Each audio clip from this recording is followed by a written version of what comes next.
আমাদের জামাতি ইসলামের লোক শুরু থেকেই টুপি পরে আর সাধারণ পাবলিক জামাতি ইসলামের দিকে ঝুঁকছে। একটা মহলের দল 2 দিনের জন্য আবার টুপি মাতার দিছে মানুষের দেওয়ানোর জন্য, ঠিক আছে? মানে টুপি পরলে যে পাবলিক সামনে, ঠিক আছে, তাহলে আমরা টুপি পরি। তাহলে টুপি তো পড়ছে 2 দিন দেখানির জন্য, 2 দিন পরে টুপি থাকবে না, 2 দিন পরে থাকবে ভোটের ভূতল তাদের হাতে, ঠিক আছে? আবার আমাদেরকে বলা হয় যে যারা জামাতি ইসলাম করে তারা পাকিস্তানি বংশধর। আমি বলতে চাই যারা জামাতি ইসলাম করে ওরা অরিজিনাল বাংলাদেশি বংশধর, কারণ তারা লন্ডনেও যাব না, দিল্লিতেও যাব না, তারা বাংলাদেশেই থাকবে। অতীতে আমরা দেখেছি জামাতি ইসলামের নেতারা ফাঁসির দড়ি হাসতে হাসতে গলায় নিচে, দিল্লিতে যায় নাই, কারণ তারা কি বিদেশ ছিল না, তারা বিনা ভিসায় সব দেশে সফর করতে পারতো, তারা কোনো জায়গায় পলায় নাই। আর আপনারা কি করছেন? লন্ডনে পলাইছে, ইন্ডিয়াতে পলাইছে। আবার বলে আমাদেরকে বলে বলে জামাতি ইসলাম একটা মুনাফিক দল। কে জামাতি ইসলাম মুনাফিক দল হবে? কে জামাতি ইসলাম কি মায়ের ধরে লিখিত দিয়ে কি লন্ডনে চলে গেছে? জামাতি ইসলাম দেশে ছিল, দেশে থাকবো। আমরা 2 দিনের নাকি লন্ডন থেকে এখানে আসি না, টাকা কামাই করে নিয়ে যাবো গা, ঠিক আছে?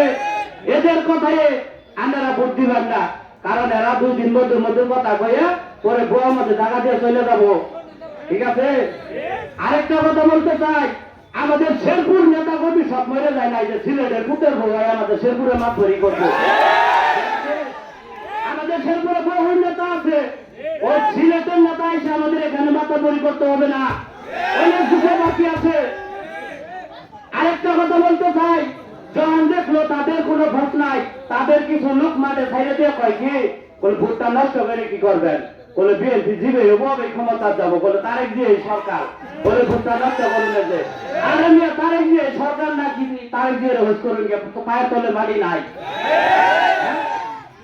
আপনারা দেখেছেন কয়েকদিন আগে কড়াইলে আগুন লাগেছিল, বনানী 17 আসনে কড়াইলে আগুন লাগেছিল, তাদের 1 প্যাকেট খাবার দিব, বিএনপির কোন নেতা ছিল না 1 প্যাকেট তবরক দেওয়ার জন্য, শীতের মধ্যে বই হয়েছে একটা চার্জার দেওয়ার জন্য। আজকে তারা কড়াইলে যায় বলে আবার একটা করে ভোট দেন আনলে করে ফেলাপ করে দেবো।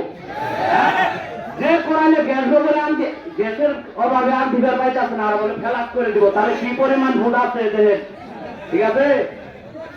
আবার আমি একজন সাধারণ মানুষ, অটো চালাই, যারা অটো চালায় তারা দেখবেন 2 বছর আগে আমাদের শেরপুরের কি পরিস্থিতি ছিল। প্রথম জামালপুর ব্রিজ থেকে শুরু করি, চকসাদি থেকে গেলে নিচে তোর নাকি 10 টাকা, এটা হইল নিচের স্টেট, উর্বে উঠি উর্বে বলে 10 টাকা না গেলে মেলুরের স্টেট গেল, আবার ব্রিজ পার হই আগে আছে 5 টাকা বলে 10 টাকা।